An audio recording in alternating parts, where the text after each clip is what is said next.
رسول اللہ صلی اللہ علیہ وسلم پر جب قرآن کریم اترا اور قرآن کریم نے پیغمبر علیہ السلام کی بیویوں کو اہل بیت کہا ہے، آپ نے دلیل کی دنیا میں بات کو دیکھنا ہو تو سورت نمبر 33 سورت احزاب کی آیات 31، 32، 33، 34، 35 کو دیکھ لیجئے۔ ان آیات میں اللہ رب العزت نے پیغمبر اسلام صلی اللہ علیہ وآلہ وسلم کی بیویوں کا ذکر فرمایا ہے۔ وَمَن يَقْنُتْ مِنكُنَّ لِلَّهِ وَرَسُولِهِ وَتَعْمَلْ صَالِحًا نُؤْتِهَا أَجْرَهَا مَرَّتَيْنِ وَأَعْتَدْنَا لَهَا رِزْقًا كَرِيمًا۔ پیغمبر اسلام کی بیویوں کی عبادت پہ دوہرے اجر کی بات اللہ کا قرآن کرتا ہے۔ پھر اس کے بعد یا نساء النبی لستن کاحد من النساء کہہ کے پیغمبر کی بیویوں سے قرآن کریم مخاطب ہوتا ہے۔ چلتے چلتے اللہ رب العزت قرآن کریم کی آیت اتار کے اہل بیت کا مطلب واضح فرماتے ہیں۔ فرمایا انما یرید اللہ لیذہب عنکم الرجس اہل البیت ویطہرکم تطہیرا۔ اللہ کا فیصلہ یہ ہے، اللہ نبی پاک کے گھر والوں کو شرک کی پلیتی سے دور کر کے ایمان کی پاکیزگی سے منور کرنا چاہتا ہے۔ پھر اس کے بعد اللہ رب العزت نے اگلی آیت میں فرمایا وَاذْكُرْنَ مَا يُتْلَى فِي بُيُوتِكُنَّ مِنْ آيَاتِ اللَّهِ وَالْحِكْمَةِ۔ پیغمبر کی بیویوں کو بتایا کہ آپ کی ذمہ داری ڈیوٹی یہ ہے کہ جو اللہ قرآن کریم اتارتا ہے وہ تمہارے گھروں میں اتر رہا ہے، تم انہیں مذاکرے میں یاد کر کے امت تک بتا اور پھیلا دو۔ میرے دوستو، میری بات کا مطلب یہ ہے کہ قرآن کریم نے جہاں نبی پاک کے خاندان کے لیے اہل بیت کہا ہے، اس سے پہلے بھی اللہ نبی کی بیوی کی بات کرتے ہیں۔ اس آیت کے گزرنے کے بعد بھی اللہ نبی پاک کی بیویوں کی بات کرتے ہیں۔ اس سے سمجھ آیا قرآن کریم نے نبی کی بیویوں کو اہل بیت کہا ہے، ازواج مطہرات کو اہل بیت کہا ہے۔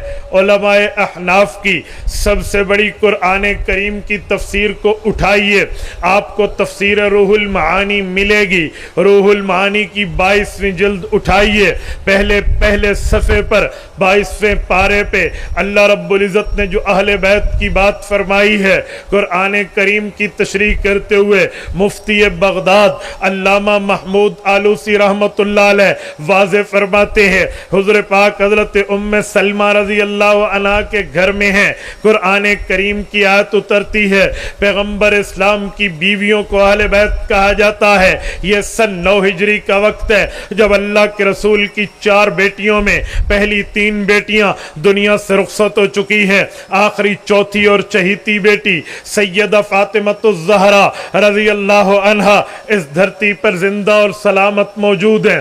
اللہ کے رسول نے حضرت فاطمہ کو طلب فرمایا، حضرت علی المرتضیٰ کو طلب فرمایا، اپنے 7 شہزادگان کے لانے کو حکم فرمایا۔